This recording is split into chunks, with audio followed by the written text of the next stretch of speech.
Hey guys, Automotive Inquiries here. Thought I'd do a quick 6-month ownership review of the GT line Kia Stinger that I bought. Only two things that really came up. Neither one of them are a huge deal, and one of them was the same on the 18 GT2 that I had. So anyway, still got everything's looking good as normal. The only thing that came up on the outside, and it's going to be hard to see, is this like pocking or like water staining or something. I'm not sure what it is. It was on the GT2 also. So this trim,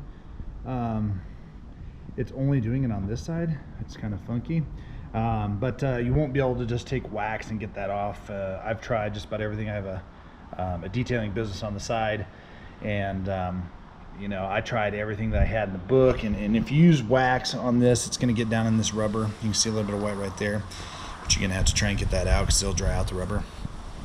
So what I did find that does work on it, and this you can get at Walmart, stainless steel cleaner and polish. It does the best, it gets them off, but spray it directly on a piece of paper towel, and then don't spray it on the paint. I'm not sure what it would do to the paint exactly. But as long as you've waxed the paint, if you get a little bit over on it, you can just wipe it off. Won't be a big deal. But yeah, I used that on that, and like I said, it's not on both sides, so it's kind of funky. I can't really put my finger on it. So, but it was on both sides of my GT2. So the other issue is on these Stingers that have the brake down here, the manual brake versus the electronic one. A couple different times I actually was changing my shoes while I was driving. Bad idea, but I was doing it, and I had bumped this just a smidge, and it didn't set the brake or whatever, but I started hearing like what sounded like kind of like a sound every once in a while we hit a bump, and found out that up in there's like a little brass clip that when you release the brake, it kind of just sits loose up there against the stopper, and there was just enough play in that thing that I took about 2 cents worth of hot glue and just kind of put it on there, so when it goes down and contacts it, it turns the brake light on saying your emergency brake is set, and then when you release it, it goes up and just kind of sits on the little stopper, and if it has a little bit of play, it'll vibrate and rattle. Other than that, there's no other rattles and squeaks or anything like that in the car. Again, I did a video on the trunk thunk. That's still fine. I had some feedback from a couple people who said they had to put 2 washers in there, so sometimes you gotta put 2, sometimes 1, whatever. But other than that, the interior still looks great. A lot of people were complaining that the edges of the seats break down. I mean, I clean my car probably once a week with a special way of doing it. I don't use leather conditioner or whatever, and I don't slide in and out of the car, so I sit down in and then climb out to not break that down. But everything looks as if brand new in here.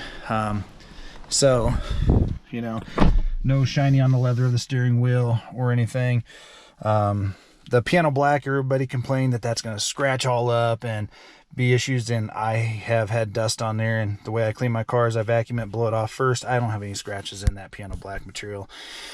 And in the GT2, this was all stainless looking material. Same with the door. You had no piano black on it. It was all stainless. And I'm actually come to grown to actually like it quite a bit. So the only thing I may upgrade eventually, maybe put the home link in there, but a couple cool things that I found out on this guy. So when you fire this up, you can see up here in your little gauges up here, there is a couple different menus that you can scroll through, your tire pressure and everything.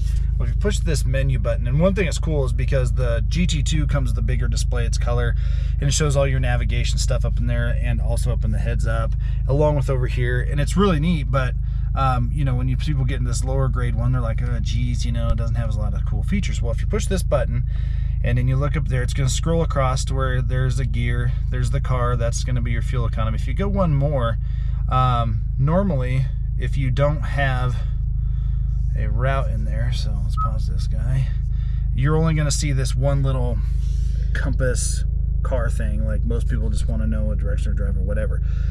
What's really cool, and I found out just playing with it, if you program a route, go in here, we're gonna go over here to my nav, click in here, just I'm gonna pick a random street and everything like that. So your nav's gonna pop up there. So now if you watch this here in just a second, when I hit start guidance, it's actually gonna show calculating up there, and your nav stuff is gonna show up in that screen. It's really cool because it's gonna show your turn by turn, the streets. You do have a second little dot here, which means you can grab this right here and switch it back and forth. So if you look right there, it's gonna say Lincoln College Tech. You can actually then go up, and once we start moving, that arrow is going to actually show you your direction that you're traveling. There's going to be a little gauge over here that incrementally counts down when you get close to your turns, and I didn't think that this car had that, but I found that out through using my navs numerous times. So it's just really cool because you wouldn't think you have that in the lower grade with the smaller screen, but you actually do. And then, like I said, you can toggle right there, and also your miles and your minutes to get there and your in stuff. Pretty cool. In addition to that, we got the mode selector down here. If you start in comfort, it's always going to come back to comfort. But if you went to sport, you went to sport and you shut off the car, it's going to come back to comfort. If you go to custom, it's going to go back to comfort. Smart, it's going to go back to comfort. But if you turn it to eco, which will help your fuel economy just a smidge, it'll actually stay in eco if you restart it. So if you like driving in eco, that's pretty cool.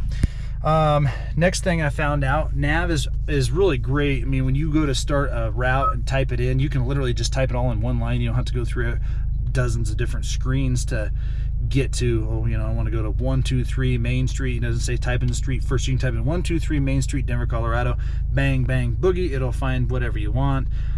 So that is really cool. Now, if we go home to this screen, you can hit all menus, because another thing that's kind of came up is people have said, there's a lot of road noise or engine noise in the car, and and some of the reviewers even said it, and I don't know if you know this, but if you swing over here and you go to setup and you actually go to vehicle, the Stinger actually has some sound piped in. So if you have a custom exhaust like I have on this one, yeah, there's gonna be more sound. But you can actually go in here to active engine sound and shut it off, minimum, normalized, and I have it enhanced because I like a little bit of rumble bumble on top of the exhaust sound that I got. If you go into your custom mode, you can set it up to be any of these, but if you just shut it off, there's a substantial difference in interior noise from the motor. So if you didn't know that, click that, drive, and you can leave the screen up while you're driving and play with it, but you can tell a lot because this car is not loud inside with the normal exhaust. And no blow off valve or any customs like that. So that's just another interesting thing, And then when it comes down to the end of the day, people have asked me, am I happy with the car? I love this car. This car is super comfortable. A couple times I had to kick the seat back, take a rest in here. I mean, it's just a great car. And I had an opportunity. One of the guys I bought a car from called me and said, hey, I got a GT1 loaded, so it's red on the outside, but doesn't have the red interior, which I love the red interior. And I had an opportunity to pick up a GT1, one of these, 2020, that's brand new. And after having this one for 6 months and having no problems with it, the fuel economy stays right about 25 miles to the gallon in town. If I don't get on it, it gets better. It gets up to about 27. On the highway, I've gotten 38, almost 40. And having the nice stereo, the way they built the GT line now is you have the same wheels the GT has. You can get the Sun and Sound package, which I love. And this GT1 is going to have it, but at the end of the day, the car itself was more. So I had $6,000 in taxes and everything like that. The insurance was going to go up. And, because this car looks just like it, this motor is plenty fast enough, and the fuel economy helps. It's getting ready to be snow time here in Denver, so I'm expecting to have, a lot of snow, and this car gets around great. So I really thought about it because I wanted to get that GT1 just because of the motor, but after I sat back and crunched the numbers and thought about my overall happiness with the car, I love this car. And it looks just like the big boy. Nobody knows. I get so many people complimenting on it all the time. Same with my 18 that I had. I mean, people are just like, oh man, I've been thinking about this car, looking at this car, whatever. And for 32 on the trade value, I bought it for 32 with rebates, and it was down to like 29 on the trade value. So you're always going to lose some value in the car from when you buy it and drive it off the lot. But all in all, I mean, I didn't lose that much in value on the trade, but I just think of, you know, that extra money for, you know, gasoline. I mean, I run premium. I just did my first oil change. I did it at 4,500 miles. You know, there's just some nuances to the GT that are nice, but they're not enough for me to swing that way and, you know, lose $6,000 in taxes and get rid of this car. I mean, because really you got to go GT1 or GT2 to get more car than you are in this one, because the base GT, with the Sun and Sound, you're not even going to be even close to it. So I mean, you really have to sit down and think about what you want. Like I said, this car's plenty fast. It sounds great. It catches people's eyes. It's super comfortable, and it's loaded just like the big boy. So you really just have to figure out what you want out of your Stinger. But when people ask me, am I happy? Absolutely. Do I love the car? Yes. And I was thinking about trading it off, and I love it too much that I can't take a swing. Even though I was getting $9 grand off of that bigger GT1, I just can't. I can't justify it for insurance costs and fuel costs and monetarily cost, and you know, and to be honest with you, this car brings smiles to my face. I mean, if you're looking at a Stinger, the new 2022 is going to come out. They did not debunk the line. You can actually go and see some in Korea. They have some guys that put out some videos what it looks like, and they put quilted interior in it and a couple extra stitches on the dash and changed the wheels and made the tail light like a unibar tail light, kind of like you see on the Chargers or Challengers. And you know, it's not for me. I don't care as much for it, even though it looks very similar on the inside, except for the quilted material on the seats. I don't dig it. I don't like the quilted look. That's not for me, but I think a lot of people are going to like that. And I hear there's going to be a mid-size engine coming in. Okay, that's great. I'm sure there will be a cost associated with it. So, you know, I don't have a problem with the changes they did, and I think that they're tweaking and tuning, and they're listening to what customers said they would like.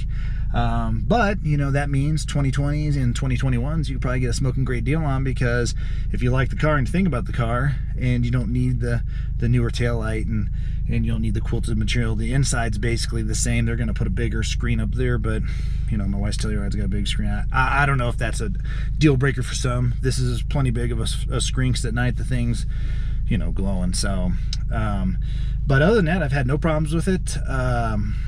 And I do run every 5-6 tanks. I do run a Chevron Techron fuel cleaner. They recommend every 6,000 miles. Just doing it. And people say, well, if you're running premium fuel, you don't need to deal with it. Well, whatever. It's $6. I run it just because you have, you know, a turbo. You have carbon fouling. You want to keep your injectors clean and your stuff. And I hauled fuel for a couple years. I know there's opportunities for stuff to get in the premium tank that is shit. So I mean, you really got to think about, you know, $6 every 2,000, 3,000 miles. I wouldn't wait 6,000. I would just do it. It doesn't hurt it. And throw it in there with your premium fuel, your 91 or 92 octane. You know, so all in all, great car, guys. Love it. I hope that you guys go look at it. Please subscribe to my videos if you have any questions about certain things about it or whatnot. I'm gonna try and come back and do another video here in another month or so. Kind of slipped, it's been busy. But you have any questions about that, the wife's Telluride, just have a question in general about automotive repair, subscribe, like my videos, share them with your family or friends if you know somebody that's looking at these cars. And I hope that some of like an honest owner type video will help you guys make a decision, because there's a lot of videos out there. These guys get these cars for 2 weeks, they bash them around, and then they send them away, and they love the car but they don't ever buy one. And I've bought two and I love them. So I just hope that this helps everybody out there. So guys, be safe, and we'll see you soon.